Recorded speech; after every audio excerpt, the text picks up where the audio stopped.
maxaa jirkaaga ku dhacaya daawade haddii aad hal qaando ka cabdid maalin kaste sinjibiil basal iyo toon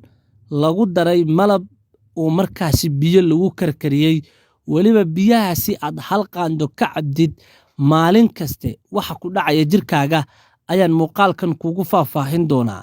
dabcan warbixintan aad ayay ku anfici doontaa haddii aad markaasi aragto muuqaalkan like saar si dad badan uu u gaarana muuqaalkan share gareeya waxaan ka codsanayaa qadar showna in aad follow gareysato aad ayaad u maasan tahay haddii aan ku bilowno inta badan waxaa la sameeyaa in dabcan aad la tacaasho marka uu xanuun uu kugu dhaco laakiinse xanuunka inta uusan kugu dhicin waxaa wanaagsan in aad samayso ka hortag iyo dadaal kasta oo aad isaga ilaalin karto in jirkaaga bakteeriya ama virus marka uu saameyn ku yeesho laakiinse maanta warbixinteenna waxa ay ku saabsan tahay waxa ku dhacaya jirkaaga haddii maalin kaste hal qaando aad ka cabtid basal sinjibiil toon biyo lagu kariyey kadibna malab lagu daray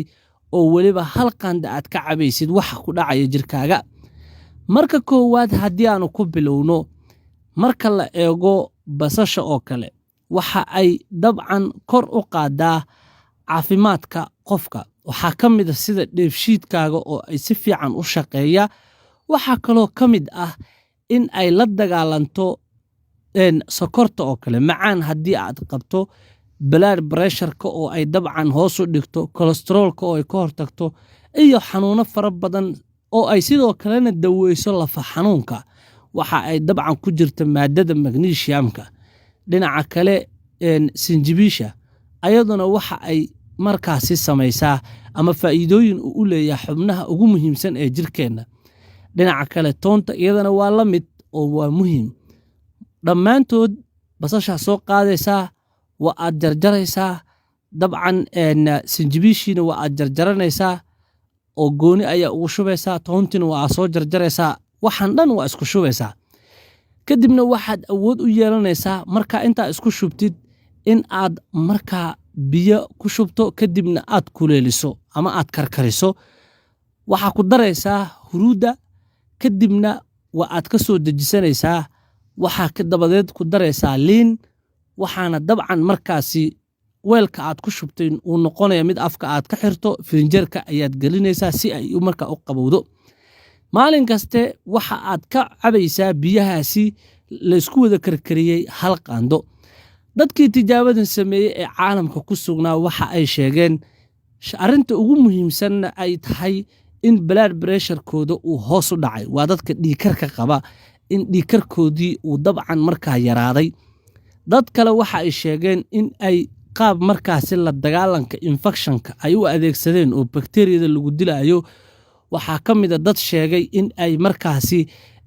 kaadidoodoo kale ay isbedeshay laakiinse markii ay bilaabeen ay noqdeen kuwo markaasi infectionkii gebi ahaanba uu ka guuray oo halkaa ku baaba'ay waxaa kaloo jira dad aragga ka cabanaya oo sheegay in ay markay bilaabeen arrintan araggoodii uu noqday mid nadiif ah oo si fiican ayay wax u arkayaan waxaa kaloo jira dad sheegay in ay caado ka dhigteen inay qaabkan ay wax u samaystaan maalin kastana hal qaanda ay ka kabadaan biyahani waxaana dabadeedna ay sheegeen in 35 sano wax xanuuna uusan ku dhicin markii ay caadadan ama habkan markaa ay wax u habaysteen uusan xanuunba ku dhicin araggoodu nadiif noqday kolestaroolkoodu yaraaday dhiikarkoodu yaraaday sidoo kalena markaasi ay noqdeen kuwo xitaa maskaxdooda ay noqoto mid nadiif ah guud ahaan marka aad eegto dadka Soomaalida waxay aad uga cabanayaan dhiikarka sokorta kolestaroolka waxaana jira waxyaalo aad u fudfudud oo guriga ku yaala oo dabcan aad isku daweyn karto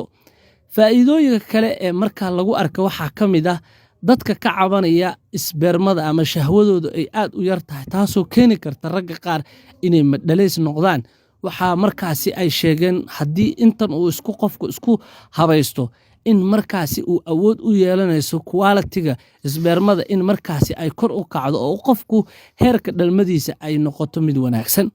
isku soo wada duub waxa ku dhacaya jirkaaga ayaa ah isbedel markaasi shakhsiyadeed